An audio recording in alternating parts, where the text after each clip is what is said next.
5 मिनिटं कोणी उठायचं नाही। खऱ्या अर्थानं आजची ज्यांची गोड हरिकीर्तनाची सेवा झाली, महाराष्ट्रातील एक रत्न, महाराष्ट्रातील एक नारी शक्ती आदरणीय आमच्या ज्येष्ठ भगिनी हरिभक्तीपरायण साध्वी सोनालीताई करपे, अतिशय गोड, ज्यांचं गाणंही गोड आहे, ज्यांचं बोलणंही गोड आहे आणि ज्यांचं खऱ्या अर्थानं आचरण इतकं चांगलं आहे। आणि त्यांच्यामुळं आज एवढ्या आपल्या परिसरातल्या मुली, जवळपास संजू बाबा आमच्या कर्जत तालुक्यात कमीत कमी 10 विद्यार्थिनी ताईंच्या चांगल्या कीर्तनकारी, चांगल्या, कदाचित त्यांना कल्पना नसावी कार्यक्रम आहेत, नाही तर त्या आल्या असत्या।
करी सभिकार जयांची केली स्मरण वय सकळ विद्येचे अधिकरण श्रीचे बंधू श्री चरण श्री गुरूंचे नमस्कार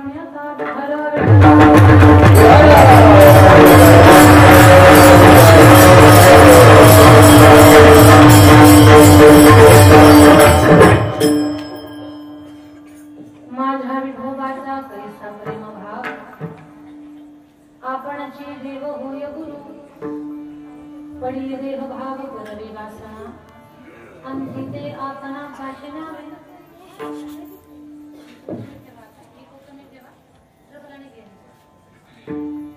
प्रस्तुत कीर्तन रूपे सेवेसाठी निवडलेला महान भक्त श्रीमंत संत वैराग्याचे महामूर्ती वैराग्याचं ज्वलंत प्रतीक असणारे सदेह वैकुंठाला जाणारे पाचव्या वेदाचे निर्माते विश्ववंत जगद्गुरु तुकोबारायांचा पाच चरणाचा सर्वांच्या परिचयाचा आणि आपल्या भक्तीतला आत्मविश्वास वाढवणारा अभंग आज या सप्ताहामध्ये तिसऱ्या दिवसाच्या कीर्तनासाठी निवडलेला आहे. अभंगाकडे वळण्यापूर्वी अल्पसा परिहार द्यायचा असा पुण्यश्लोक अहिल्यादेवीबाई होळकर यांच्या पुण्यतिथी निमित्तानं बरोबर ना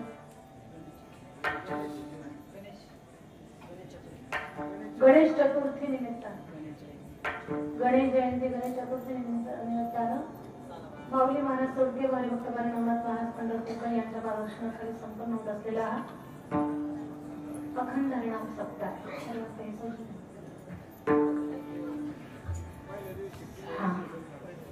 तर भव्य स्वरूपातील हा आपल्या गावचा नामयज्ञ या नामयज्ञामध्ये तिसऱ्या दिवसाचं कीर्तन भगवान परमात्म्याच्या चरणावरती अर्पण करण्याचं सौभाग्य मला प्राप्त झाले. खरं तर आपल्या गावचे भूमिपुत्र महाराष्ट्रभर या गणेशवाडीचं गाव ज्यांच्या माध्यमातून महाराष्ट्रभर प्रसिद्ध झालेलं आहे आणि महाराष्ट्राच्या बाहेरही हरिभक्तपरायण विकास महाराज देवळे विकास महाराजांच्या माध्यमातून त्या छोट्याशा गावाला संप्रदायामध्ये निर्माण झालेलं स्थान आहे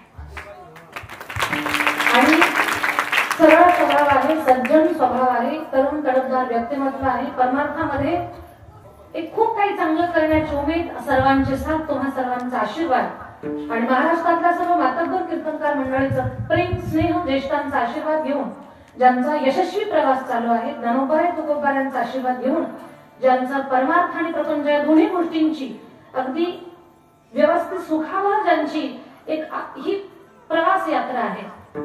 तर या यात्रेमध्ये आम्ही ज्यांना आमचे भाऊ मानतो असे विकास बाबा त्यांनी मला फोनवरती संपर्क केला आणि विकास महाराजांच्या माध्यमातून त्यांच्या गावात मला कीर्तन करण्याचं स्वरूप प्राप्त झालं. पहिले तर मी विकास महाराजांचे मनापासून धन्यवाद व्यक्त करते.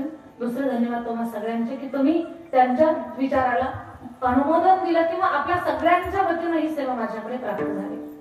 आज किती दुग्ध शर्करा योग आहे. महाराष्ट्रामध्ये नावाजलेली माझे भावंड अगदी एवढा कोकिळ कंठ आहे दोघांचाही. त्या आवाजाला आम्ही फक्त पाठलाग करायचा प्रयत्न करू पण हाती लागतच नाही सुद्धा. एवढं सुंदर असं ज्यांचं गाणं आहे. उभ्या महाराष्ट्राचं प्रेम स्नेह ज्यांना प्राप्त झाला आणि महाराष्ट्रातल्या वारकरी संप्रदायाला जपणारी जी माणसं आहेत तर त्या भाविकांच्या मनावरती ज्यांचं गाणं राज्य करतं असे आमचे हरिभक्तपरायण संजय महाराज आमच्या संजय बाबांसाठी म्हणजे सगळ्यांचा पळापळीचा धावपळीचा काल. सकाळी सातारा, आता पुढे आपण इथे गणेशवाडीत, उद्या कुठे नाशिक, एवढा सगळा प्रवास आमच्या संजू बाबांचा चालू आहे. सज्जन व्यक्तिमत्व आहे आणि आम्हाला आनंद आहे एका गोष्टीचा की आमच्या भावानं आम्ही सगळेजण स्वतः ज्ञानोबा तुकोबारायांची सेवा करतो कथा कीर्तन गायनाच्या वादनाच्या माध्यमातून. पण आपण आपली ही झाली व्यक्तिगत सेवा, पण सेवा करणारी माणसं तयार करणं खरं तर एक आपली गाणे महाराष्ट्रभर असलेली प्रसिद्धी त्याच्यामध्ये लोकांचं प्रेम सांभाळत वर्षांवर्षापासून काही लोक असे असतात की ती गावं सोडत नाही. असं आमच्या संजू बाबांच्या जीवनामध्ये आमच्या सोंडली महाराजांच्या जीवनामध्ये. पण हे सगळं सांभाळत आपल्या जवळचं ज्ञान आपण कोणाला तरी द्यावं आणि ही सेवा अखंड पुढे चालत राहावी या पवित्र विचारानं आमच्या भावंडानं वारकरी शिक्षण संस्था चालू केली. तर त्याबद्दल आमच्या संजू बाबांचं कौतुक आहे. ही खूप मोठी सेवा आहे आणि संजू बाबांच्या संस्थेमध्ये आपल्या मुलानं जर प्रवेश घेतला, आपल्यापैकी बऱ्याच जणांची इच्छा असते ती त्यांच्या विद्यार्थ्यांमध्ये उतरणार आहे. तर आज आपल्यासाठी एक संजू बाबा गातात, पण त्यांच्या हाताखाली जेव्हा विद्यार्थी तयार होते ना, तर त्यांच्या अनेक कॉप्या आपल्याला पाहायला मिळते त्यांच्या गायकीच्या. तर ही खूप मोठी सेवा माऊली मनोहरांच्या आशीर्वादाने त्यांनी स्वीकारलेली आहे. त्याचबरोबर अतिशय एवढा सुरेल कंठ आहे आणि ज्यांचं गाणं अतिशय उंचीच आहे, ते उंच गायला लागल्यानंतर कान तर जागेवर असतात पण मान उंच होते. असे आमचे सुनील महाराज, आमच्या सुनील बाबांसाठी जोरात टाळी. एवढा जबरदस्त शंख लक्षात घ्या. कुणाकुणाच्या गळ्यात शंख असतो, कोणाच्या गळ्यामध्ये तुतारी असते, पण आमच्या सुनील महाराजांच्या गळ्यामध्ये सनई आणि शंख दोन्ही वाद्य एकाच वेळेला आहे. सनई सारखा उंच आवाज आणि शंखाचा ध्वनी हे सगळ्यांनाच नाही कळत, पण ही आमची भावंड या बाबतीमध्ये माऊलींच्या विशेष कृपेला पात्र आहे. माऊलींच्या आशीर्वादाशिवाय हे शक्य नाही, हे शक्यच नाहीये. हा माऊलींचा आशीर्वाद आहे. माझ्या दोन्ही भावंडांसाठी जरा जोरात टाळी वाजवा. विद्यार्थी आहेत नामदेव महाराजांच्या वारकरी शिक्षण संस्थेमध्ये अभ्यास करत असलेले विद्यार्थी, या विद्यार्थ्यांसाठी आणि यांना घडवणाऱ्या गुरुसाठी, दोघांसाठी सर्व नित्यनिष्ठ मंडळी, हरिभक्त परायण. मला सर्वांचा परिचय नाहीये. नागरगुजी बाबा आहेत, हरिभक्त परायण. मच्छिंद्र बाबा आहेत. छोटी बाळा, तू छान गायलं सुरुवातीला. नाव काय तुझं? राधाताई. छान बाळा, खूप छान. सर्व आणि वयात ज्येष्ठ असणारे हरिभक्त परायण बाबा, नाव सांगा. आमचे देवकते बाबा.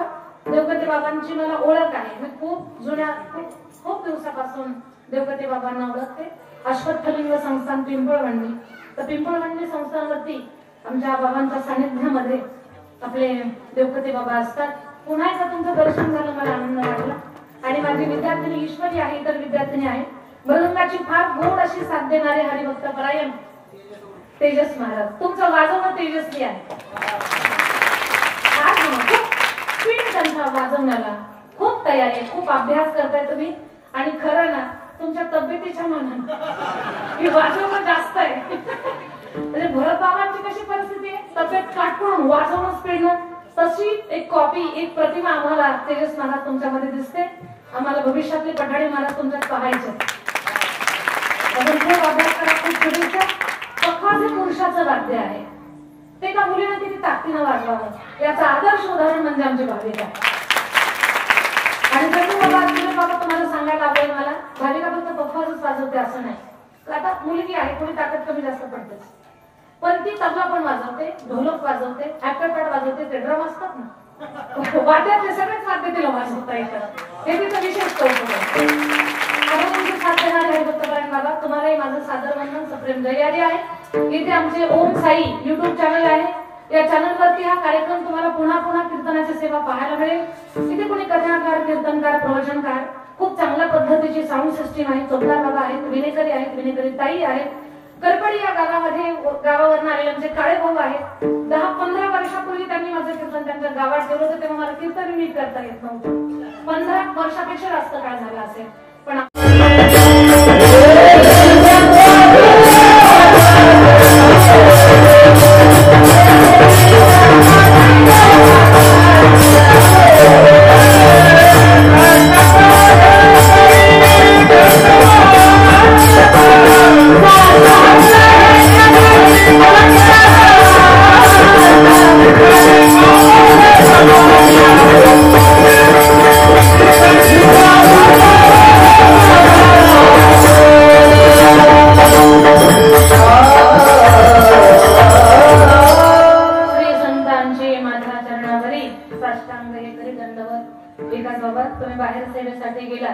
मला असं वाटलं होतं की तुमची सेवा होईल पूर्ण, पण आमच्या सेवेत काही असं होतं की काय. पण तुमचं नियोजन एवढं गोड आहे की हाताला न लागणारी माणसं अगदी एका फोनवरती आपलं प्रेम सांभाळत इथे येतात. याचा अर्थ तुमच्या सगळ्यांची मैत्री किती घट्ट आहे आणि यांचं सुद्धा तुमच्यावर, तुमचं सुद्धा यांच्यावर किती प्रेम आहे हे तुम्ही नसताना सुद्धा या लागलेल्या नियोजनावरनं लक्षात आलं. असो, आपण सर्व हरिभक्त परायण मंडळी, आपल्या सगळ्यांच्या मध्ये आम्हाला कीर्तनाचा योग प्राप्त होतो आहे, हे आमचं महत् भाग्य आहे. सेवेकरता जगद्गुरु तुकोबारायांचा रंग निवडलेला आहे. या अभंगामध्ये जगद्गुरु तुकाराम महाराज काय सांगतायत त्याचा एकदा सरळ अर्थ पाहू. आणि नंतर विस्तारण सेवेकडे वळू. विठ्ठल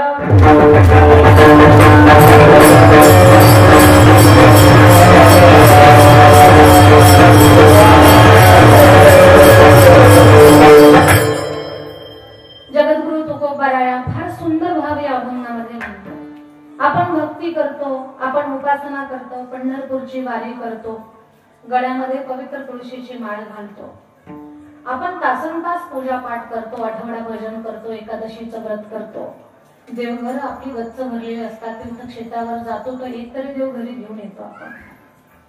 एवढी आपली भक्ती, गावातले कीर्तन सोडत नाही, सप्ताहाला दान दिल्याशिवाय राहत नाही, 4 वारकरी घरी जीव घातल्याशिवाय राहत नाही, एवढं सगळं आपण देवधर्म करतो. पण चुकून तरी कोणीतरी आपल्या गळ्याला सुरी लावावी आणि आपल्याला विचारावं, सांगा देव आहे का नाही. पण त्यावेळेला आपली गडबड होते. आपण म्हणतो खूप पूजापाठ करतो, जपमाळ जपतो, पंढरपूरची वारी करतो, तासनतास पूजा करतो, पण अजून काही भेटला नाही, बोलला नाही, आहेत नाही, काही सांगता येत नाही. मग अशी आपली अवस्था होऊ नये याच्यासाठी आपल्या भक्तीला बळकट बनवणारा हा अभंग आहे, आपल्या भक्तीला बळ देणारा अभंग आहे.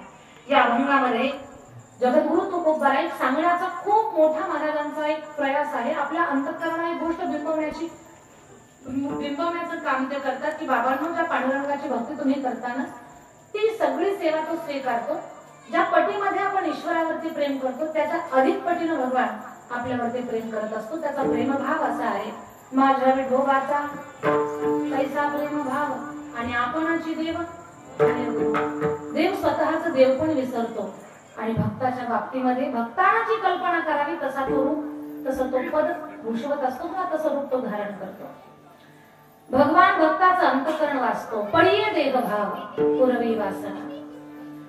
भक्ताच्या अंतःकरणातला भाव वाचून त्याची ती इच्छा पूर्ण करण्याचं काम भगवान परमात्मा करतो आणि अंती ते आपणापाशी न्यावे. देवा एवढं आपली काळजी घेणार दुसरं कोणी नाही. मागे पुढे उभा राहे सांभाळीत आलिया आघात निवाराला. विचार करा, प्रत्येक श्वासाला, प्रत्येक क्षणाला, प्रत्येक पावलाला आपल्या सोबत सीसीटीव्ही तरी राहतील का? नाही. पण भगवान परमात्मा प्रत्येक क्षणाला आपल्या सोबत आहे. मागे पुढे उभा राहे सांभाळीत आलिया आघात निवाराला. खर तर देव भेटणं ही दुर्मिळ गोष्ट आहे, पण भक्ताच्या बाबतीमध्ये ते अगदी सहज आहे. योगक्षेम त्याचा जाणीजण व्हावी, पण वाट दावी करी धरुनिया. आमच्या बोलण्यावर जर तुम्हाला विश्वास नसेल असं तुकोबाराय म्हणतात, तर तुम्ही एक काम करा, पुराणांना जाऊन विचारा. तुका म्हणे नाही विश्वासला म्हणे, तो पहावे पुराणी विचारोनी. काय विचारा? 4 चरणात जी चर्चा केली ती जाऊन विचारा. मग ती सत्य आहे का असत्य आहे शास्त्र तुम्हाला सांगेल. आणि शास्त्र तर मान्यच करावं लागेल, कारण जन्म आपला भारतात झालेला आहे, महाराष्ट्रात संत परंपरेमध्ये आपण जगतो, मग हे मान्यच करावं लागेल तुम्हाला. लक्षात घ्या, कोणत्या देशाची कोणती संस्कृती आहे, कोणती रीत आहे, कोणती परंपरा आहे, एवढा अभ्यास करण्यापेक्षा आपली संस्कृती काय आहे ती जपण्याचा जर माणसानं प्रयत्न केला तर ज्या मातीमध्ये राहतात ती माती तुम्हाला सुख, समाधान आणि आशीर्वाद देईल, जगण्याचा आनंद देईल. म्हणून शास्त्र काय सांगतं हे भारतातल्या लोकांनी सांभाळलंच पाहिजे. असा या अभंगाचा अर्थ. आता याचा आपण विस्तार करू. विठ्ठल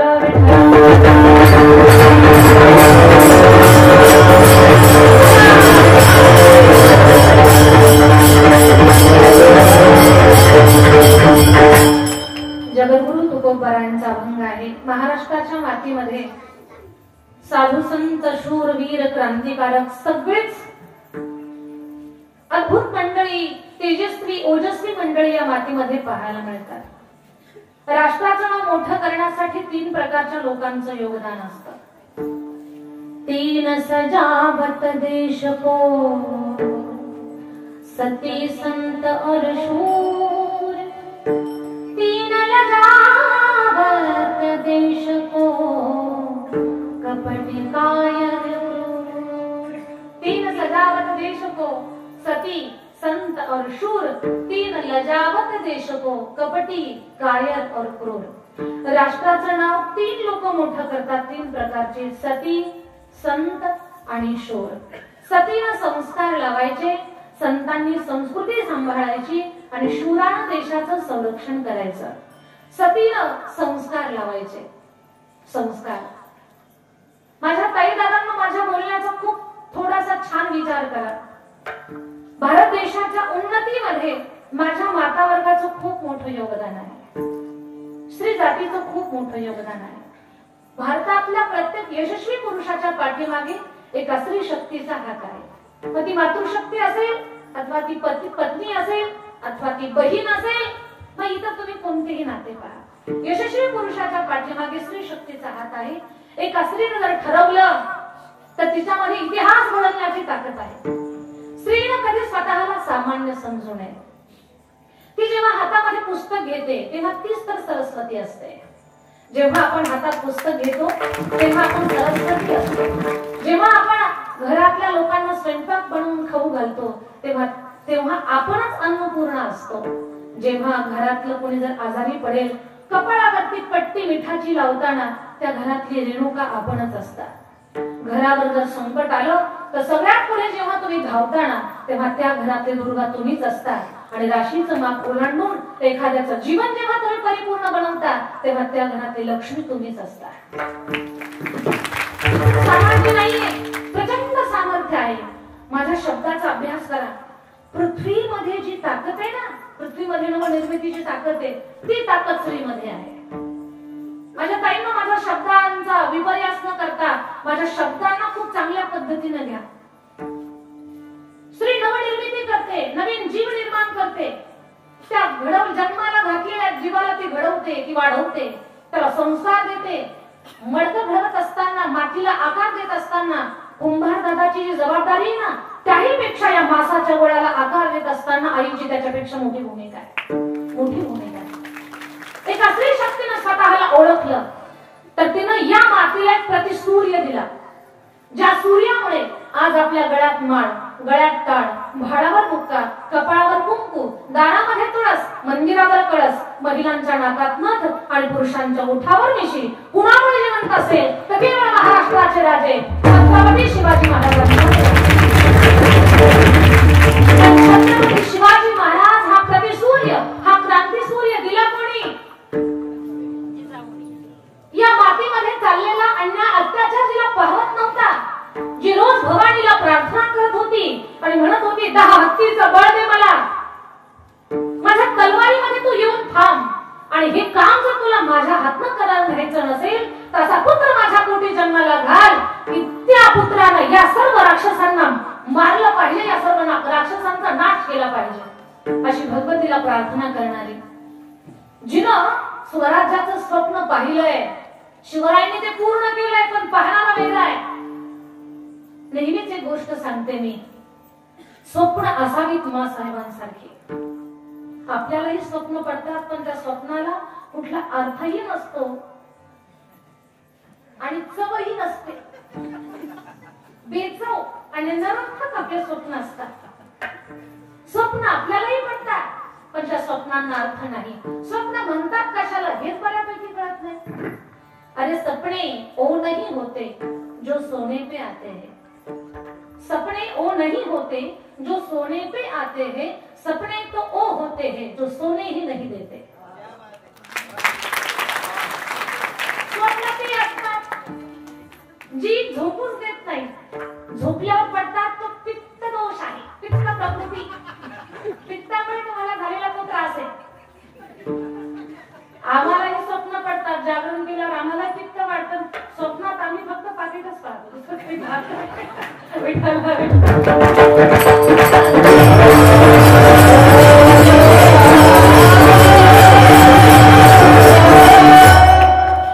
जी झोपू देत नाही ती स्वप्न आहेत. आणि स्वप्न पाहिलं मासाहेब जिजाऊ यांनी, ते स्वप्न पूर्ण करणारा पुत्र या मातीला दिला. लेकरं कुठे आपल्याला म्हातारपणे सांभाळावं एवढं क्षुद्र स्वार्थासाठी लेकरं जन्माला घालायची नाही की त्यांनी म्हातारपणे आपल्याला सांभाळलं पाहिजे. हा खूप छोटा क्षुल्लक क्षुद्र स्वार्थ आहे.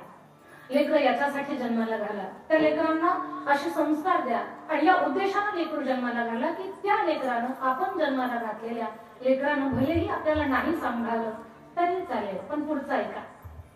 आपल्याला नाही सांभाळलं तरी चालेल, पण आपल्या लेकरानं माती आणि संस्कृती या दोन गोष्टी मात्र सांभाळायलाच पाहिजे. ज्या लेकराला माती आणि संस्कृती कळते, मग त्याला आई वडिलांना सांभाळायचं हे सुद्धा कळतच असतं. म्हणून लेकराकडनं मोठा स्वार्थ ठेवा, मोठ्या अपेक्षा ठेवा. कुठे तो म्हातारपणची काठी होईल याच्यासाठी मूल जन्माला घालायचं, ते क्षुल्लक आपली इच्छा आहे, क्षुद्र स्वार्थ आहे आपला. माझ्या ताईनो, खूप मोठी ताकद आहे आपल्यामध्ये. आपण ठरवलं तर खूप काही घडतंय. एका स्त्री शक्तीनं स्वतःला ओळखलं तर तिनं क्रांती सूर्य मातीला दिला. एका स्त्री शक्तीनं स्वतःला ओळखलं तर तुमच्या माझ्यासाठी शिक्षणाची गंगा खुली झाली. आम्ही त्या सरस्वतीला नाही पाहिलं, पण आम्ही आमच्यासाठी ज्ञानाची गंगा खुली करणारी, शाळेची वाट मोकळी करणारी, लोकांची दगड माती अंगावर घेतली पण जी थांबली नाही, जी अखंड प्रवास करत राहिली, अशी क्रांती ज्योती सावित्रीबाई फुले ही पहिली महिला शिक्षिका बनली. तुमच्या आमच्यासाठी का ओळखलं त्यांनी स्वतःला. जेव्हा एक स्त्री शक्ती स्वतःला ओळखते ना, तेव्हा ती एल्गार करते, आणि तो एल्गार आजही आसमंतामध्ये घुमतोय. जी न घाबरता न डगमगता इंग्रजांशी लढली आणि एकच बोलत राहिली, मेरी झाशी नाही दूंगी. तिचं शरीरही नाही, पण तिचा आवाज आजही आसमंतामध्ये घुमतोय. काय तिचा तो एल्गार होता. तिसरी शक्ती तिनं स्वतःला ओळखलं तर याच मातीनं तिला अमरपद बहाल केलं. फक्त स्वतःला ओळखा. एका स्त्री शक्तीनं स्वतःला ओळखलं तर तिनं पेशवाईला नमवलं खाली. नमली पेशवाई कशावर ना, फार संकट तिच्या जीवनामध्ये आले. अल्पकालात लग्न झालं, पण ती मालवा प्रांताची महाराणी बनली. अल्प कालावधीमध्ये सासऱ्याचं छत्र हरवलं, काळजाचा तुकडा माती आड गेला.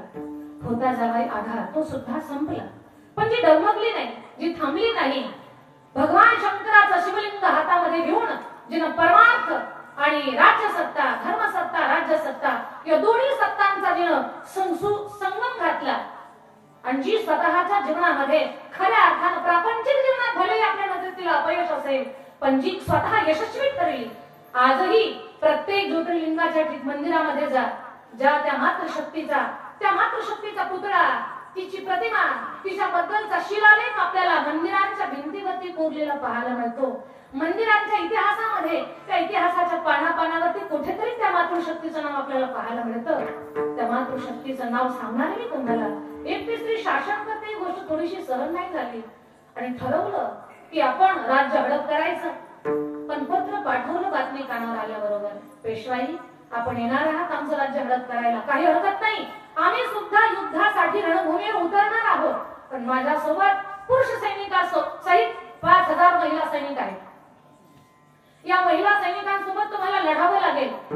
भले लढाईमध्ये आम्ही हरलो तर असं काही विशेष तुमचं कौतुक होणार आहे. कुणाला हरवलं? बायांना हरवलं, असं विशेष कौतुक नाही.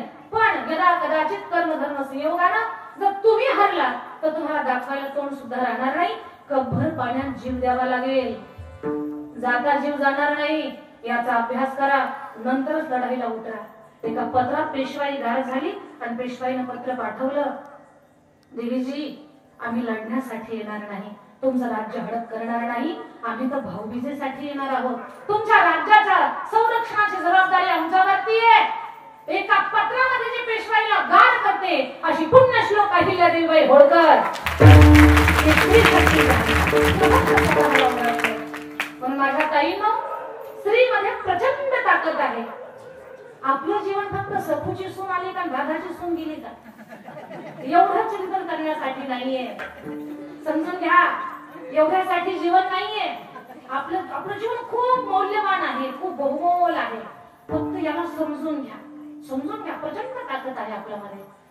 सतीनं संस्कार लावायचे, शूरानं देशाचं संरक्षण करायचं. जहाँ डाल डाल पर सोने की चिड़िया करती है बसेरा, ओ भारत देश है मेरा, ओ भारत देश है मेरा, ओ भारत देश है मेरा, भारत देश है मेरा. जहाँ डाल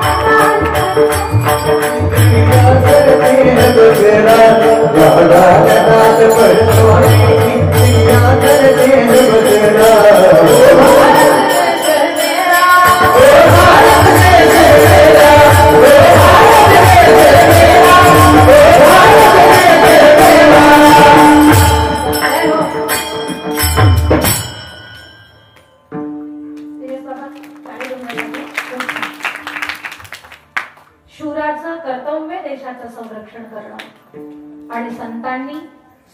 संस्कृती सांभाळायची। या संस्कृतीचे उपासक माझे जगद्गुरु तुकोबाराया। ते जगद्गुरु तुकोबाराया संस्कृतीची अशी सुंदर जोपासना करताना त्यांची तळमळ आहे की प्रत्येक घरामध्ये भक्तीचा दिवा पेटला पाहिजे। तसं तर स्वभावतः प्रत्येक माणूस भोजनशील आहे, पण त्याच्या अंतःकरणात तिची सुप्त शक्ती जागृत झाली पाहिजे। मग ती शक्ती जागृत होण्यासाठी आत्मविश्वास वाढला पाहिजे। आत्मविश्वास कसला? भक्ती करतो, भजन करतो, देव ऐकतोय की नाही? ऐकतोय ना। आपण देवावर प्रेम करतो, तो आमच्यावर करतो की नाही? करतो ना। हे सांगण्यासाठी महाराज अभंगाच्या पहिल्या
व्यावहारिक प्रेम ते खंडित होतं, ते ओढ्यासारखं असतं।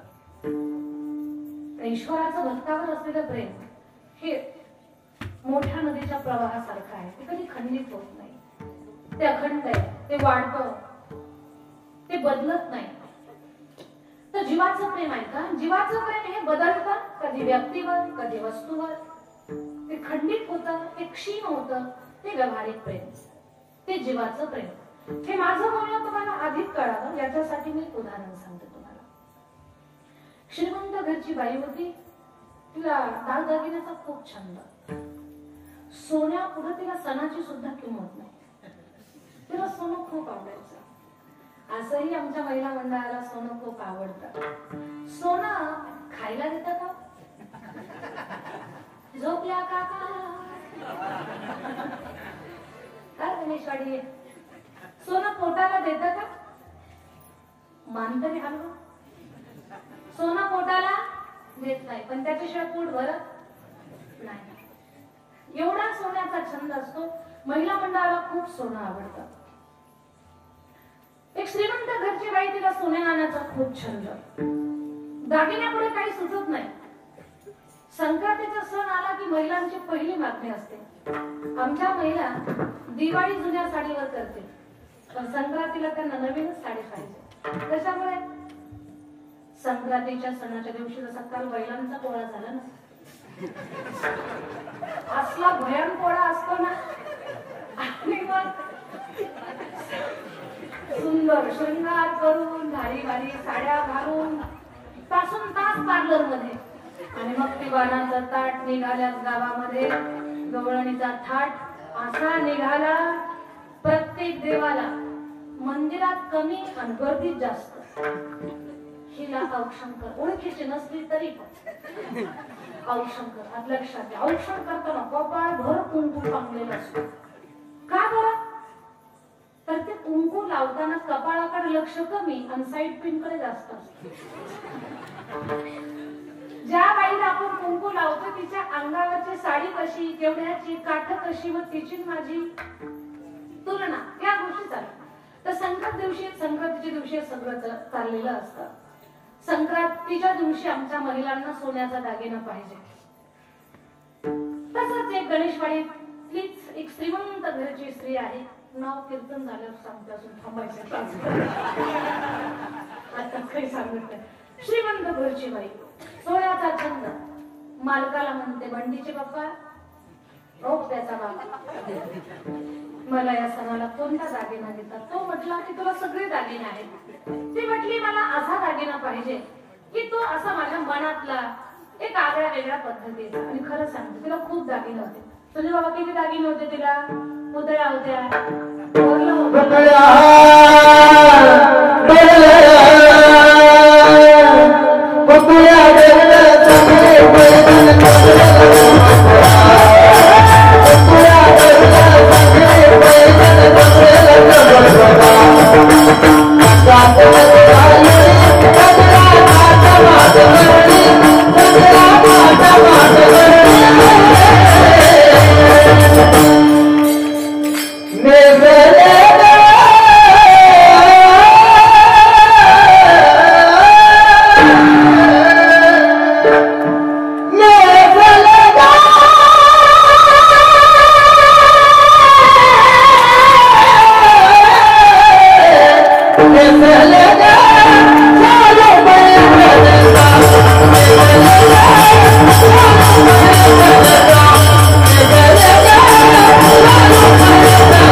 मालकाला म्हणते मला यावेळेला ना नाकातली नथ पाहिजे.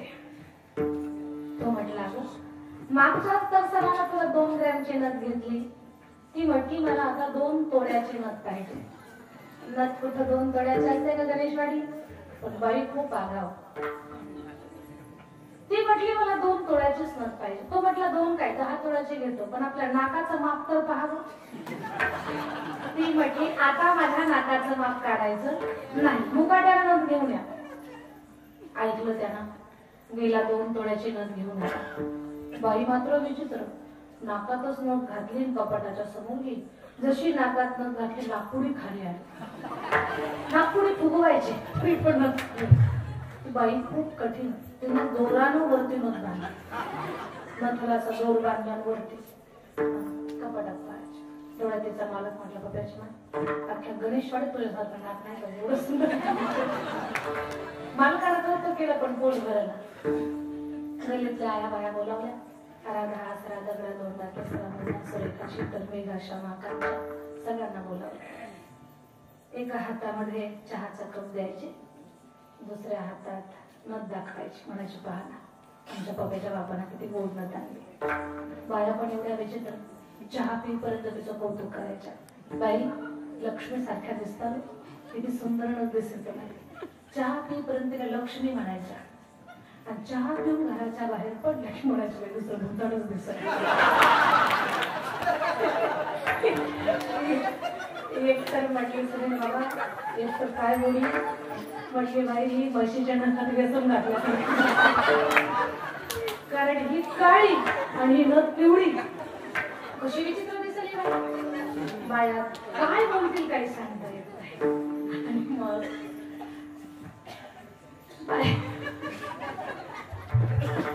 बाया जसं जसं फुगवायच्या ना ती तो फुगायची. आणि मग तिनं उद्या संक्रांती अगोदरच्या दिवसापर्यंत तिनं नथ दाखवली. कशात नथ टाकली संध्याकाळी तरी लक्षच नाही. दुसऱ्या दिवशी पहाटेच उठली, स्नान केलं, भरजरी वस्त्र अंगावर चढवलं, पितळी डबा घेतला, सोन्याचे अलंकार चढवले. तिला ती 2 तोळ्याची नथ घालायची होती, नथच काही सापडला. परेशान झाले. सकाळी तिचा चेहरा गुलाबाच्या फुलासारखा होता, पण जशी जशी नथ सापडेना तशी सुकलेल्या सूर्यफुलासारख्या व्हायला लागली. गल्लीतल्या बाया आल्या, चला ना वाण द्यायला. म्हटले बापू आलेच. काय झालं तुम्हाला? काही विचारलं. बाया म्हटली सणासुदीला रडू लागली, चला आपलं इथं काय थांबायचं कारण. बाया निघून गेला.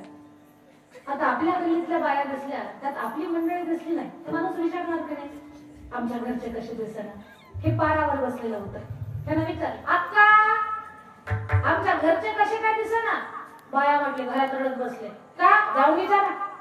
तर टुकन पारावर नवरी मारून पळतच गेलं घराकडे. दारातूनच ओरडलं, हे बाबाची माय काय झालं तुला? कसं सांगू, काय झालं? तुम्ही आणली होती का?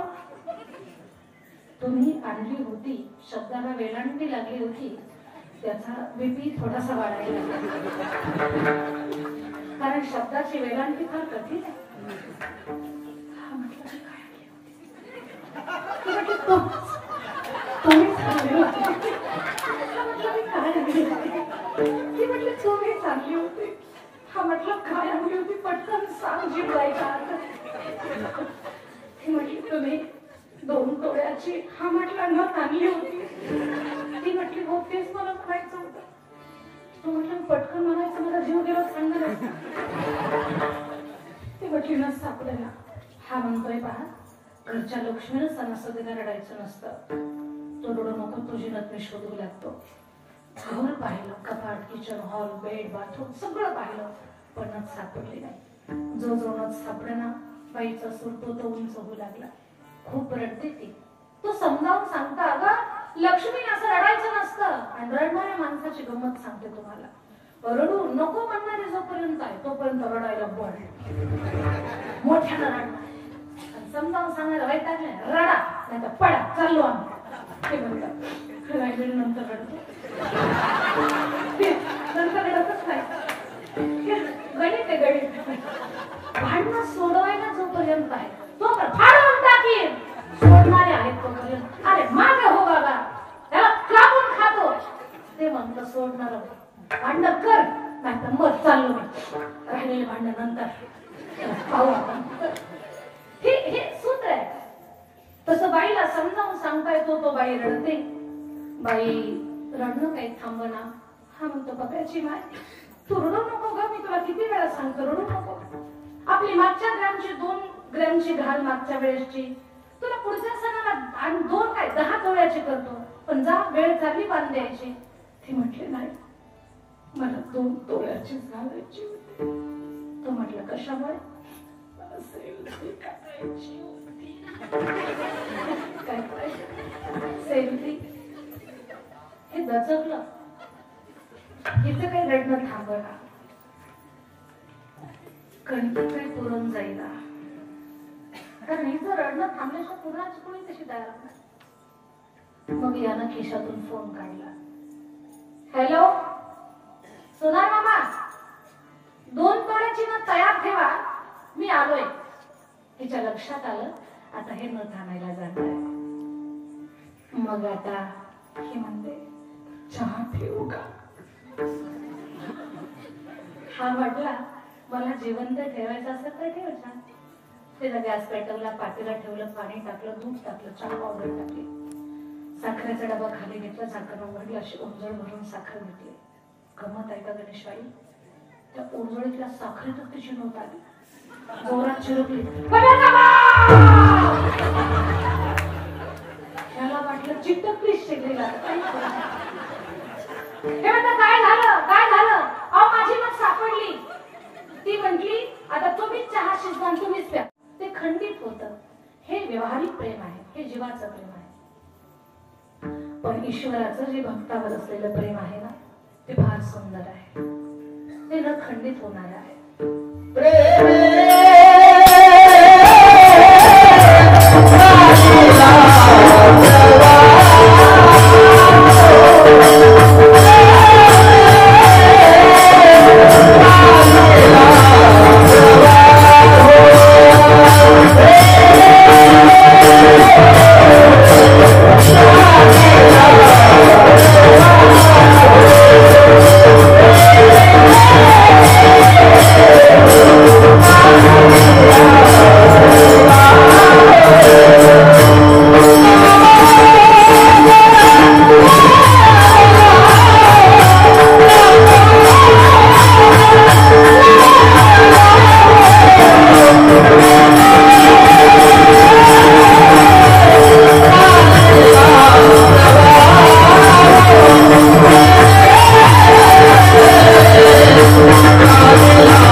भगवंताचं जे भक्तावर असणारं प्रेम आहे ना, ते विशेष आहे. ते समजलं तर त्याला सुवर्ण अक्षर प्राप्त होतात, अजरामर होतं. ते इतरांसाठी प्रेरणा ठरतं. भक्तीच्या पथामध्ये प्रवास करणाऱ्या लोकांसाठी ते ऊर्जा ठरतं. तर भगवान परमात्माचं प्रेम हे भक्तावर आणि त्याच्या भक्तीवरती आहे. माझं बोलणं तुम्हाला कळावं म्हणून रामायणातला प्रसंग सांगते. फार सुंदर आहे प्रसंग. भगवान लहान आहेत, लहानपणीचा त्यांचा खेळ. ठुमक चरत रामचंद्र, ठुमक चरत वाजत पैंजनिया, ठुमक चरत रामचंद्र. भगवान लहान आहेत, राम लक्ष्मण भरत शत्रुघ्न 4 भावंड. इच्छा झाली खेळ खेळण्याची. तसं तर देवाचे खेळ अद्भुतच असतात. भगवान लहान होते ना, खेळता खेळता आईला म्हटले, आई मला आकाशातला चंद्र दे ना. कधीतरी तुमच्या सुद्धा लेकरांना मागितलं असेल, आई आकाशातला चंद्र दे ना. मग मग कौशल्य म्हणते, राघव, आकाशातला चंद्र देणं मला शक्य नाही. कोणीतरी बोललं, आई तुला अशक्य काहीच नाही. म्हणे कसं काय? आई, आकाशातला चंद्र देणं तुला काय कठीण आहे? म्हणे कशावर? तू रामचंद्र पृथ्वीवर आणला, त्या चंद्राची काय कथा? हे भगवंताचे खेळ. आता देवाला खेळ खेळायचा. चौघ भावंड राजभवनाच्या द्वारात आले. राम भगवान म्हणतात, 2 गट तयार करा. लक्ष्मणजी फार सावध. का? शेषाचा अवतार आहे ना, सापा एवढं सावध कोणीच नाही. लक्ष्मणजी म्हणतात, दादा, खेळासाठी 2 गट तयार करा, पण मला जर तुझ्या गटात घेतलं तरच मी खेळत, नाही तर निघालो बाहेर. लक्ष्मणजी प्रचंड श्रद्धा आहेत. श्रद्धा तिला म्हणतात, माझ्या दादांनो, जी कधीच बदलत नाही. जी बदलते ते कधी श्रद्धा होऊ शकत नाही. आता लोक रोज एकाचा भंडारा उधळतात, आज एकाच उद्या दुसऱ्याच. ती श्रद्धा नाहीये, जी बदलतच नाही. माझ्या शब्दाला कधी राजकारणाशी जोडू नका, कारण मला राजकारण शून्य कळतंय, समजतच नाही काय, आणि कळतेही नाही, मी कधी लक्षही घालत नाही. तर लक्षात घ्या, लक्ष्मणजी प्रचंड श्रद्धा आहेत. लक्ष्मणजी म्हणतात, दादा, मला तुझ्या गटात घे. लखन तुला माझ्या गटात घेतो. लक्ष्मणजी गटात स्वीकारले. खाली राहिले 2. राम फार मनाचा विचार करतात. राम फार शालीन आहेत. भरतजीला म्हणतात, भरता, उरलेला गट जर तुला मान्य असेल तरच खेळ खेळू, नाही तर खेळ मोडू. लक्ष्मणजी जशी श्रद्धा आहे तसे भरतजी समर्पण आहे. दादा, तुझा खेळ पूर्ण होण्यासाठी मला तू कुठेही ठेव, मी तयार आहे, पण तुझा खेळ पूर्ण झाला पाहिजे. मला कोणत्याही गटात ठेव, तुझ्या गटात घे, नाही तर विरोधी गटात ठेव, पण तुझा खेळ जर पूर्ण होत असेल तर मी तू ठेवील तिथं राहायला तयार आहे. त्याला समर्पण म्हणतात. भरतजीची भूमिका कशी आहे माहितीये? चाहे जैसे मुझे रख लो, कुछ ना कहूंगा मैं. चाहे जैसे मुझे रख लो, कुछ ना कहूंगा मैं.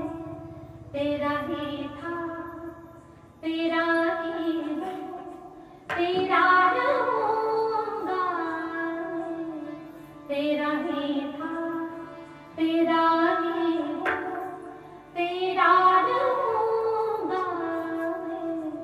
चाहे जैसे मुझे रख लो, कुछ ना कहूंगा मैं. देवा, तू ठेवशील कसा राहायला तयार आहे, तसं तुझा खेळ पूर्ण झाला पाहिजे. भरतजीला कोणीतरी बोललं, भरतजी, देवाच्या विरोधी गटात उभे राहणार आहात, परवाशिवाय दुसरं काही मिळणार नाही. का विरोधात उभे आहात? कांदेव नाही का, झुपी जाऊ नका, फार मुलाचं बोलते तुमच्यासोबत. काय भेटणार भरतजी? भरतजी बोलले, देवाच्या गटात राहणाऱ्यांना जे मिळणार नाही ना, ते आम्हाला मिळणार आहे. म्हणजे देवाच्या गटात राहणाऱ्या प्रत्येक गावाला आमचं तोंड पाहते, पण आम्ही प्रत्येक गावाला त्या परब्रह्माचं तोंड पाहू, याच्यापेक्षा मोठा लाभ कोणता? आणि त्यातला तोंड पाहण्याचा फायदा, कोटी ब्रह्महत्या मुख पाहता जाती. खेळ चालू झाला. चेंडूचा खेळ होता.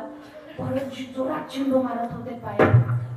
चेंडू देवाच्या जवळ जात होता. 2 हात दूर थांबत होता. राम भगवान येत होते, चेंडू उचलत होते, फेकत होते. आलेल्या चेंडूला भरतजी खूप जोरात लाथ मारत होते. चेंडू जात होता. 2 हात दूर थांबत होता. कोणीतरी बोललं भरतजीला, भरतजी, जिंकायचंय तुम्हाला? एवढ्या जोरात चेंडू मारता तुम्ही, जिंकायचंय तुम्हाला?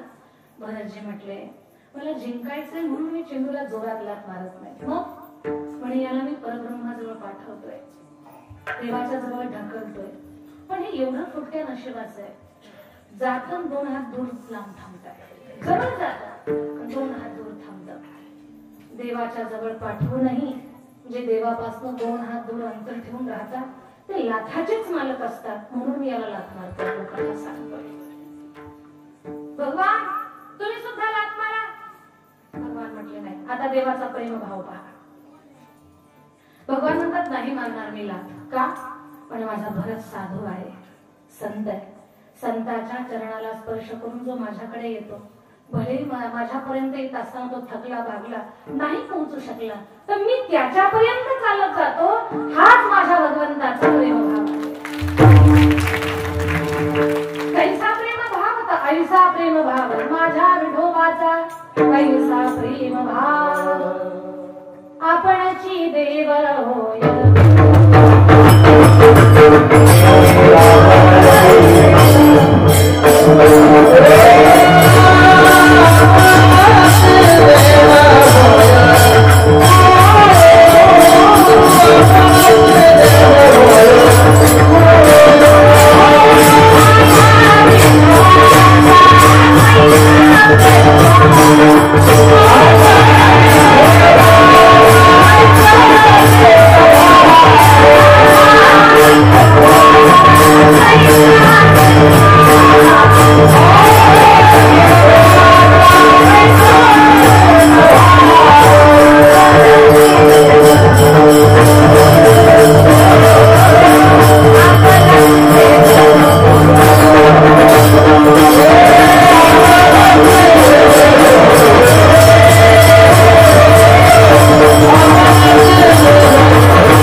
अर्जुनासाठी भगवद्गीता सांगून तो गुरु झाला.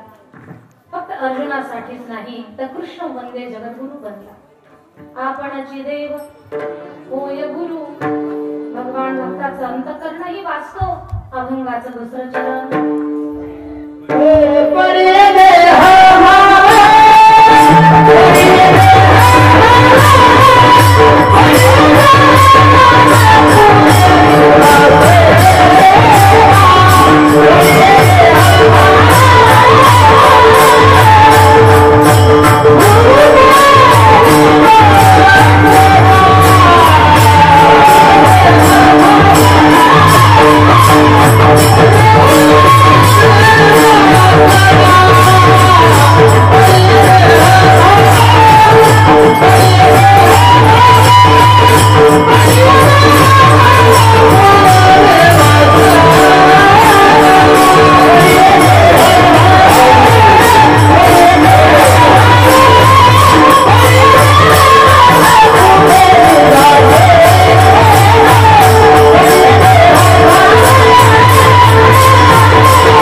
अंती ते आपणा उपाशी नव्हे.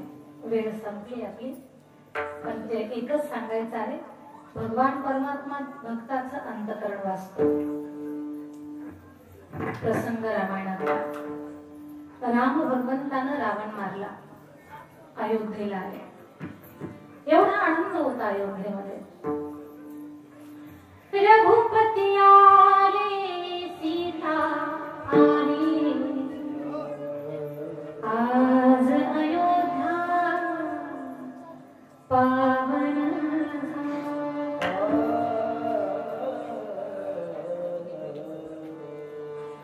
गुलाल उधळा, लक्ष्मण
अयोध्या नगर आनंदामध्ये आहे आणि आनंदामध्ये सगळे भेटायला आले.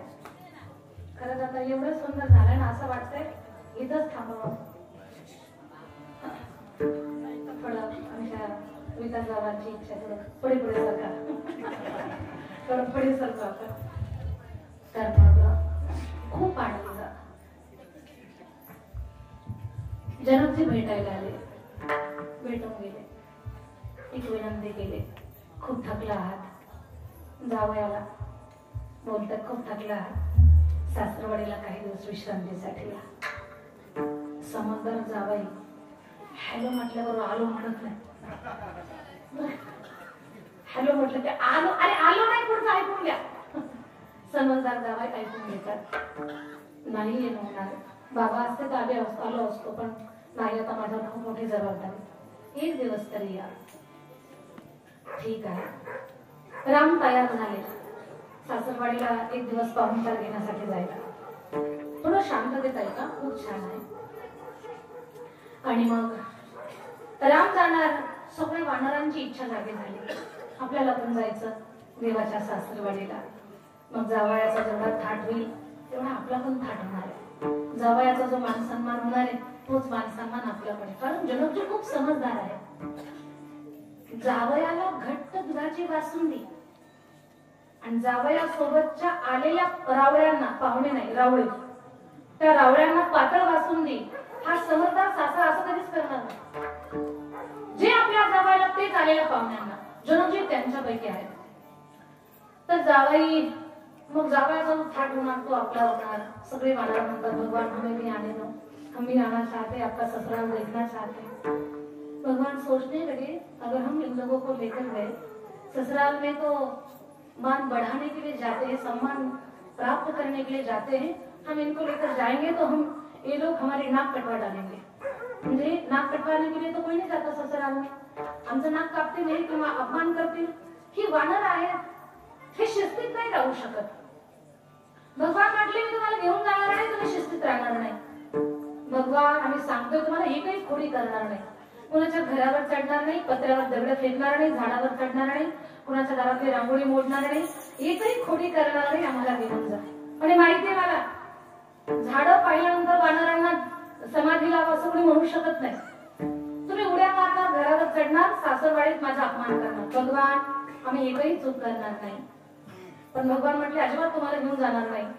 त्यांनी वशिला लावला जामवंतजीकडे, काका आम्हाला पण घेऊन चाला ना, हम भी आना चाहते आपके साथ, हमें भी ले चलो ना। काका म्हटले अरे आपली जात विचित्र आहे, तिथे जाऊन खोड्या केल्या देवानं, सासऱ्याशी गप्पा मारायच्या का आपल्या खोड्या पाहायच्या। जामवंतजी आम्ही तुम्हाला प्रॉमिस करतो तुम्ही जे करणार तेच आम्ही करणार, एकही कृती आगाऊ करणार नाही। तुम्ही बसले की आम्ही बसणार, तुम्ही उठले की आम्ही उठणार, तुम्ही कान खाजवला की भले आम्हाला खुशी नसले तरी पण आम्ही कान खाजवणार, तुम्ही जे करणार तेच आम्ही करणार। जामवंतजी म्हटले पण मी विश्वास कसा ठेवणार, 2 दिवस कवायत घ्या आमची, प्रॅक्टिकल प्रयोग करा आमच्या, जशी शाळेमध्ये शाळकरी पोरांची कवायत असते लेफ्ट राईट तशी यांची कवायत चालू झाली। जामवंतजीनं हात उंच केला की सगळ्यांचे हात उंच, जामवंतजीनं जो पाय उचलला तोच यांचा पाय उचलणार। अगदी शाळेतल्या पोरांच्या कवायतीसारखी कवायत वानरांची चालू झाली। जामवंतजी म्हटले किती छान वानर आहे ती, देवाकडे प्रस्ताव घेऊन गेले, भगवान यांना घ्यायला काही अडचण नाही, जी कृती मी करणार तीच कृती ही वानर करणार आहे, तुम्ही निर्धास्त राहा। भगवान बोलले काका तुमचा शब्द मोडता येत नाही पण आता तुमच्या भरोशावर घेतो, देवा काळजीच करू नका, त्यांना घ्या। मग रामाचा रथ पुढे, जामवंतजीच्या पाठीमागे ही सगळी वानर सेना एका लाईन मध्ये शिस्तीत लेफ्ट राईट लेफ्ट करत चालली। आणि मग ह्या वानरांची शिस्त पाहायला लोक गर्दी, रामाला पाहायला कमी पण वानरांना पाहायला जास्त। अरे म्हणे काय शिस्तीमध्ये चालताय ते। पोहोचले जनकपूर मध्ये, जनकजीला एवढा आनंद झाला की काय वानर शिस्तीमध्ये आहेत, किती रांगेत आहेत। जनकजी कौतुक केले, जनकजी बोलले एवढी शिस्तीतली सेना होती म्हणून तर माझ्या जावयानं रावण मारला। इथं कुणाचं कौतुक होऊ लागलं, वानरांचं। ऐका राममानस म्हणतात सेना शिस्तीतली आहे पण यांनी शिस्तीत राहिलं तर, यांनी जर त्या करामत दाखवली तर या जनकपूर मध्ये एकही झाड नीट राहणार नाही। रामाला हातपाय धुवायला गरम पाणी, सगळ्या वानरांना हातपाय धुवायला गरम पाणी। रामाची आरती ओवाळली की सगळ्या माकडांची पण आरती ओवाळली। माकडांना खूप छान वाटलं की जिंदगीत पहिली बार कोणतरी आपली आरती ओवाळली। एवढा आनंद झाला वानरांना। रामाला बसायला पाठ, सगळ्यांना बसायला पाठ। आता जामवंतजीकडे पाहून सगळी कृती करणार, एकही चूक करणार नाही। भगवान मधून मधून खुणवतात काका लक्ष द्या बरं। काका म्हटले टेन्शन घेऊ नका, मी जे करणार तेच हे करणार आहे। जामवंतजी पाटावर बसले, ते सगळे टुकटुक पाटावर बसले। पाटावर बसल्यानंतर जामवंतजीला थोडासा पाय खाजवला, खुशी नव्हती तरी पण सगळ्यांनी पाय खाजवून घेतला। पात्र वाढले, पात्रच खाणारी जाती, पण जामवंतजी हाताच्या कडे तोंडावर बोट, सगळ्यांच्या हाताच्या कडे तोंडावर बोट, पात्र वाढू दिले। 56 प्रकारचे पक्वान्न पात्राला लागले, फळांचे कटोरे भरले, द्राक्ष, डाळिंब, पेरू, चिकू, फणस, अननस, आंबा, हे सगळे पदार्थ पात्रात। त्या आंब्याकडे पाहून, त्या फळांकडे पाहून वानरांच्या तोंडाला एवढं पाणी सुटलं, पण हाताची घडी तोंडावर। मग जामवंतजीनं ताटाला पाणी फिरवलं, सगळ्या वानरांना तीच कृती करायची, सगळ्यांनी ताटाला पाणी फिरवलं। जे लाईनशीर होते त्यांनी बरोबर फिरवलं, जे अपोजिट होते त्यांनी उलट फिरवलं, ताटाला पाणी फिरवलं। वानराचे जाते पहिलं प्राधान्य फळांना देणार। जामवंतजीच्या तोंडाला पाणी सुटलेलं, मग आंबा उचलला। जामवंतजीनं आंबा उचलला की सगळ्यांनी आंबाच उचलला। आता योगायोग असा, जामवंतजीच्या द्रोणाला थोडासा कच्चा आंबा होता, कमी पिकलेला. जामवंतजीला वाटलं आंबा हातात घेतला, दाबला की रस तोंडामध्ये जाईल, पण आंबा थोडासा कठीण होता, कमी पिकलेला. जामवंतजी दाबताय तर रस बाहेर येईना. जामवंतजी म्हटले, हिची एवढी हिंमत, या आंब्याची, या कोळीची एवढी हिंमत, मी दाबतोय तरी पण ही कोळी सैल होत नाही. जामवंतजीचं लक्षात नाही हे सगळे आपलं पाहून करणार आहेत. ही सगळी सेना आपल्याकडे पाहून कृती करणार हे लक्षच नाही. जामवंतजीचं लक्ष फक्त आंब्याकडे. आंबा दाबताय तरी आंबा दबना. सगळ्या वानरांनी आंबा उचलला. जसं जामवंतजी आंब्याला दाबत होते सगळे तसे आंबे दाबू लागले, पण जामवंतजीची कोळी काही बाहेर निघाला. जामवंतजी म्हटले, राम रावणाच्या युद्धात माझ्यासारखा ताकदीचा योद्धा नव्हता, ही आंब्याची एवढी हिंमत काचकन दाबली. जसा आंबा दाबला कोय उंच उडाली, आणि जामवंतजीने आंबा दाबला की सगळ्यांनी आंबेच दाबले. आंबे दाबले की सगळ्यांच्या कोळ्या उंच उडाल्या. जामवंतजीचं लक्षण. जामवंतजी म्हटले, हिची एवढी हिंमत, माझ्यापासून लांब पडते, पकडण्यासाठी छलांग मारली की सगळ्या वानरांनी उड्या मारल्या. सगळीच वानर उड्या मारायला लागली. हे ह्याची पाय पकडतात, ते त्याची पाय पकडतात, हे त्याच्या ताटात, ते त्याच्या ताटात, गोंधळच गोंधळ. जामवंतजी म्हणतात, थांबा, आपण काकाचं कोण ऐकतोय आता. सगळे आंबे पकडायच्या नादामध्ये एवढा धिंगाणा, ह्याच्या तोंडात त्याचं पात्र, त्याच्या तोंडात त्याचं पात्र, गडबड गोंधळ. हे त्याला पाठ मारते, ते त्याला आंबा फेकून मारते. एवढा गोंधळ. राम भगवान लज्जित झाले. काका, तुम्हाला म्हटलो होतो मी, यांना घेऊ नका, यांनी बरोबर करायचं तो कार्यक्रम वेळेलाच केला. काका पण लाजले. जनकजीनं रामरायाच्या मनातला भाव जाणला. रामरायाला जवळ घेतलं, हृदयाला लावलं परब्रह्म जनकजीला. हृदयाला लावून डोक्यावर हात फिरवताय. राघव, काळजी करू नका, मी समजून घेतो, मी समजून घेतो, निश्चिंत राहा. जनकजीनं परब्रह्म राम हृदयाला लावून डोक्यावर हात फिरवताय, शांत व्हा राम म्हणताय. हे दृश्य जामवंतजीनं पाहिलं, आणि दोघांचा तो भाव, ते दृश्य पाहून जामवंतजीच्या मनाला एवढं भावलं. आणि जामवंतजी म्हणतात, देवा, असं भाग्य मला लाभेल का की मी तुम्हाला हृदयाला लावावं, मी तुमचा सासरा व्हावं, आणि तुमच्या डोक्यावरनं हात नाही फिरवावा, असं भाग्य मला लाभेल का. जामवंतजीच्या नजरेतली ती भावना, अंतःकरणातली ती भावना, पडिये देहभाव भगवंतानं वाचला. भगवान म्हणतात, काका, इच्छा नक्कीच पूर्ण करेल, पण पुढच्या जन्मात. राम झाले कृष्ण. द्वापारयुगात सुद्धा जामवंतजी होते. त्यांची मुलगी जामवंती. समंतक मण्याच्या शोधात राम कृष्ण पोहोचले जामवंतजीच्या गुफेमध्ये. 28 दिवस युद्ध केलं, आणि जेव्हा हृदयावरचा छापा पाहिला, वैजयंती माळगळा श्री वत्सलांच्या विष्णुदास नामाने दाविले. कोण पाहिले ओळखले, भगवान या रूपात तुम्ही काय करता, ओळखलं मी तुम्हाला. काका, मी कृष्ण अवतारामध्ये अवतारात आहे, द्वापारयुगात काम करतोय. कशासाठी आला, तो मणी पाहिजे. मुलीला दिलाय भगवान. आम्ही रघु परंपरा जाणणारे, रघुकुल रीती सदा चली आई, प्राण जाय पर वचन न जाई. मुलीला दिलेली वस्तू वापस घेता येत नाही आम्हाला, आम्ही वचनबद्ध आहोत, पण मणी पाहिजे. काका, एक काम करा ना, माझी मुलगी पत्नी म्हणून स्वीकारा, तिच्या सगळ्या वस्तू तुमच्या होते. जामवंतजीचं कृष्ण भगवंताचं लग्न लावलं, आणि मुलीला सासरी वाटी लावताय. मुलीनं दर्शन घेतलं, मुलगी हृदयाला लावली. जावाई आता दर्शन घेतो, परब्रह्म जावाई झाला जामवंतजीचा.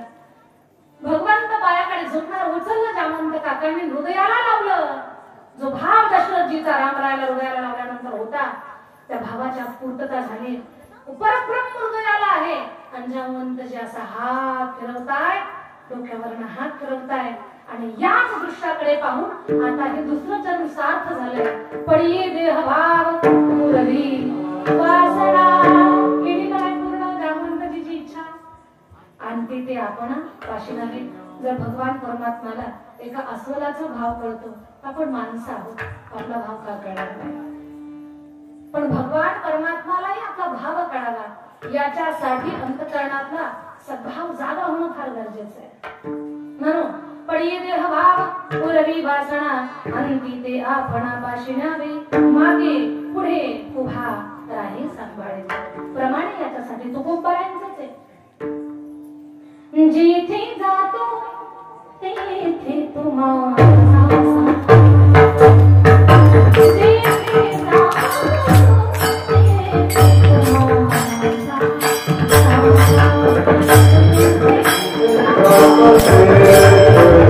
Oh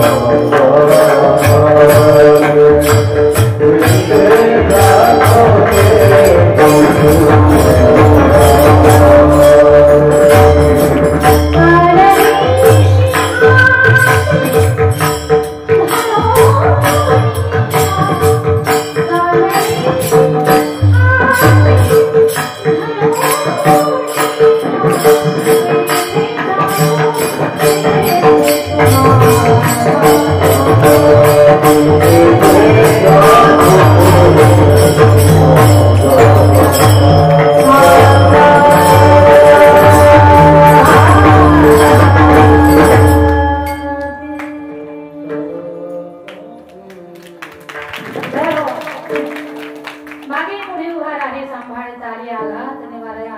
भक्ती करणाऱ्या माणसानं कधी स्वतःला असं समजायचं नाही की मी एकटा आहे. कधी समजू नका एवढी आम्ही देवाची भक्ती करतो, आमच्या सोबत कोणी नाही, साक्षात जगाचा बाप आपल्या सोबत आहे. फक्त हा विश्वास आपल्या हृदयामध्ये पाहिजे. कधी समजू नका मी एकटा आहे, तुम्ही एकटे नाहीतच. त्याचा विश्वास ठेवा, तो अखंड आपल्या सोबत आहे. तो तसं मिळणं सहज सोपं नाहीये. योगक्षेम त्याचा जाणे जरा भारी, पण वाटत आली तरी धरून या. तो का म्हणे नाही विश्वास ज्या म्हणे पहावे पुराणी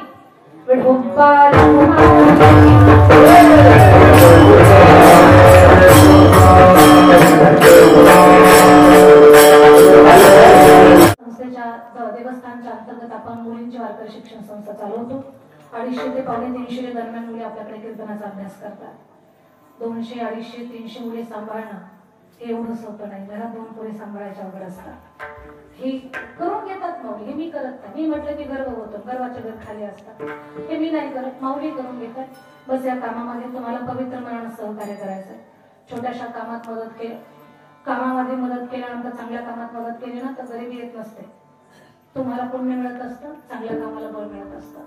युट्यूबला जे लोक पाहतात त्या लोकांना बऱ्यापैकी संस्थेबद्दल, संस्थांबद्दल माहिती. खूप मुली कीर्तनकार कथाकार बनल्या. किती गोड वाजवलं या लेकरांना. मुलं वाजवतात की अशा 10-12 मुली पक्वाज वाजवतात आपल्याकडे. भाविका त्या सगळ्यामध्ये सरस आहे. 18 पुराणांच्या कथा करतात मुली, गायनाचा अभ्यास करतात. खूप चांगल्या पद्धतीने संस्थेचं सेवा कार्य चालू आहे. बस या कामामध्ये तुम्ही सगळ्यांनी सहकार्य करावं ही माझी विनंती. काही लोकांना असं वाटतं की काय म्हणून आपण दान करायचं, का करायचं सांगू तुम्हाला. महाराष्ट्रातल्या प्रत्येक जिल्ह्यातलं लेकरू आपल्याकडे शिकायला आहे, म्हणजे त्या संस्थेचा प्रसार प्रत्येक जिल्ह्यामध्ये पोहोचतो. याच्यासाठी सगळ्यांनी सहकार्य करा. आपल्या संस्थांना सहकार्य तर करावंच तुम्ही. पण आमच्या संजू बाबांनी या वर्षी संस्था चालू केली. आमच्या नवोदित संस्था असतात ना, तर काय अडचणी असतात, किती समस्या असते, किती संघर्ष असतो. स्वतःच सगळं एक सामाजिक वलय सांभाळत, सेवा कार्य सांभाळत लेकरांना वेळ देणं, त्यांना घडवणं फार कठीण असतं. आमच्या संजू बाबांची संस्था नवीन आहे. त्यांच्या संस्थेसाठी सुद्धा आपल्या जवळच आहे, ते जास्त दूर नाही. तर आपल्या संजय महाराजांच्या संस्थेसाठी सुद्धा तुम्हाला जे शक्य असेल मग धान्य स्वरूपात करा, देणगी स्वरूपात करा. आपल्या सगळ्यांच्या मदतीची गरज आहे. कारण महाराष्ट्रातल्या जेवढ्या वारकरी शिक्षण संस्था आहेत त्या सगळ्या संस्था समाजाला एक चांगला मुलगा, चांगला पुरुष, चांगलं व्यक्तिमत्व देण्याचं काम करतायत. आज लोकांकडे पैशांची कमी नाहीये, फक्त संस्काराची कमी आहे.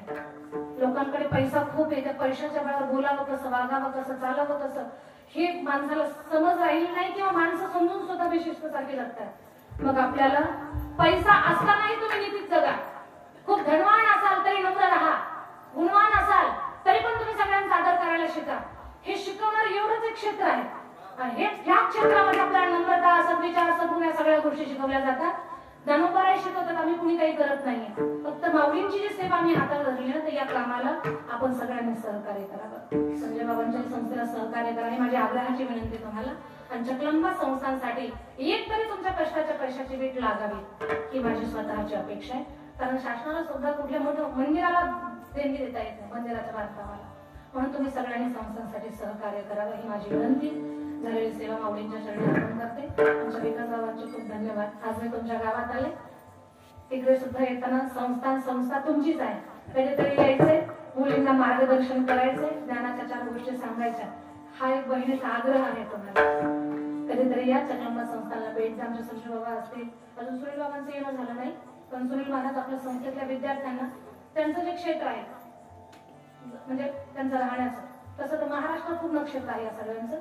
तर तिथे मुलींना कीर्तनासाठी, वादनासाठी संजय आपले सुनील महाराज बोलवत असतात. त्यांचं खूप म्हणजे विशेष प्रेम माया संस्थेवरती आहे. आमच्या संजू बाबांचं आहे. संजू बाबा देखील मुलींना कीर्तनासाठी, कथेसाठी, वादनासाठी बोलवण्याचा नेहमी त्यांचा अट्टहासाने आग्रह असतो.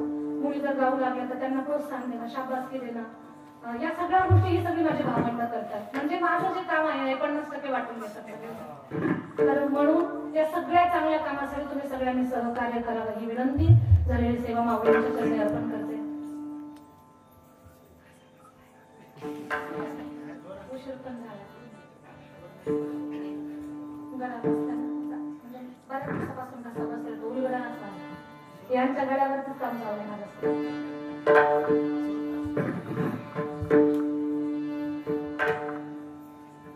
रमणा विष दिया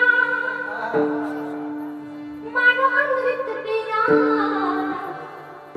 मीरा सागर में सरिता समाने लगी दुख लाखों सहे मुख से गोविंद कहे मीरा गोविंद गोपाल गाने लगी ओ तो गली गली हरि गुण गाने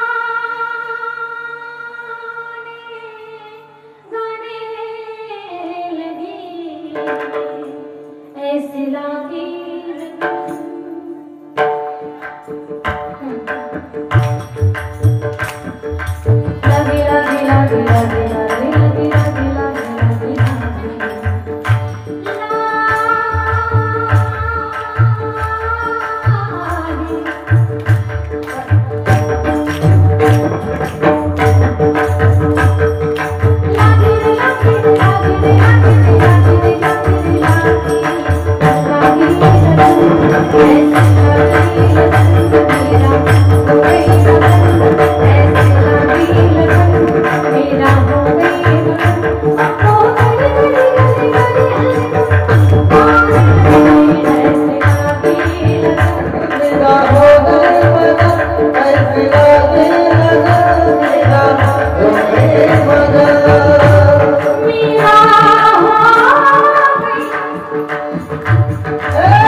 गायते. एवढं छान ना, माझे काय स्वर निघतात ना. संगीत है शक्ति ईश्वर की, हर स्वर में बसे है राम, रागी जो सुनाए रागी ने तो रोगी को मिले आराम. आणि हे मिळावं ना ज्याला तर ईश्वराचा प्रसाद मिळाला म्हणायचा. म्हणजे सगळंच गाणं आपण हे नाही, काही असे स्वर असतात की ते मनाला स्पर्श करून जातात. तसं आहे संजय बाबांचं. झालेली सेवा माऊलींच्या चरणी अर्पण करते. ज्ञानेश्वर